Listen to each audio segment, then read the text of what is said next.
Morning guys. তো অনেকদিন পর একটা নতুন ব্লগ নিয়ে চলে এসেছি। তো আমাদের পাড়াটা কেন বিখ্যাত আপনাদেরকে দেখাই, চলুন। কারণটা হলো আমাদের পাড়ায় সব রকম পুজোই হয়। তো আজকে আপনাদেরকে দেখাবো। সকাল হয়ে গেছে, হাঁটাও হবে প্লাস পুজোটা করা দেখা হবে, কি পুজো আর কি। চলুন দেখাই। সকাল হয়ে গেছে, দেখতে পাচ্ছেন চারিদিকে। আর পাখিদের আওয়াজ হয়তো শুনতে পাচ্ছেন কিনা আমি জানি না। সময় চলুন, হাঁটাও হবে, দেখা হবে। বাড়ি থেকে বেরোচ্ছি এখন। বন্ধুরা, অনেকদিন পরে যে কুয়াশা, আমাদের সেই চেনা রাস্তায় হাঁটছি আজকে একটু। আরও বেশি সকাল সকাল হাঁটার কারণ হলো যে, যেটা বললাম, পুজোর কথা হলো যে ছট পুজো। তো আমাদের এখানে ছট পুজো হয় কেমন, চলুন আপনাদের দেখাচ্ছি। ঘাটে গিয়ে আওয়াজ নিশ্চয়ই শুনতে পাচ্ছেন একটুখানি করে।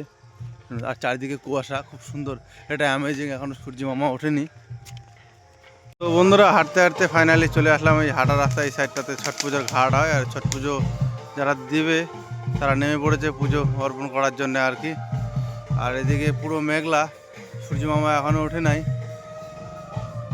আর সবাই নেমে পড়েছে যারা যারা পুজো দেয় আর কি।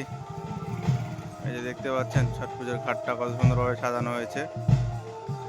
আর একদিকে কোনো দিকে বাজি পটকা সুন্দরভাবে করানো হচ্ছে।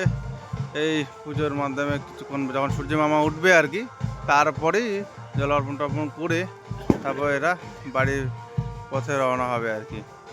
চলুন এবার কাছ থেকে একটু দেখাই আপনাদেরকে।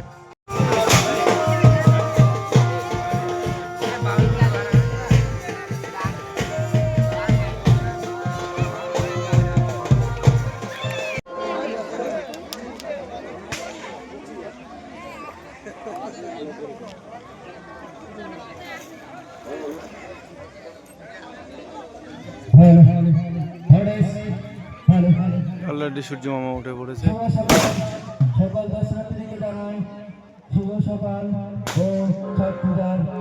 বন্ধুরা, আমার ভিডিওগুলো ভালো লাগলে অবশ্যই লাইক এবং সাবস্ক্রাইব একটা করবেন অবশ্যই।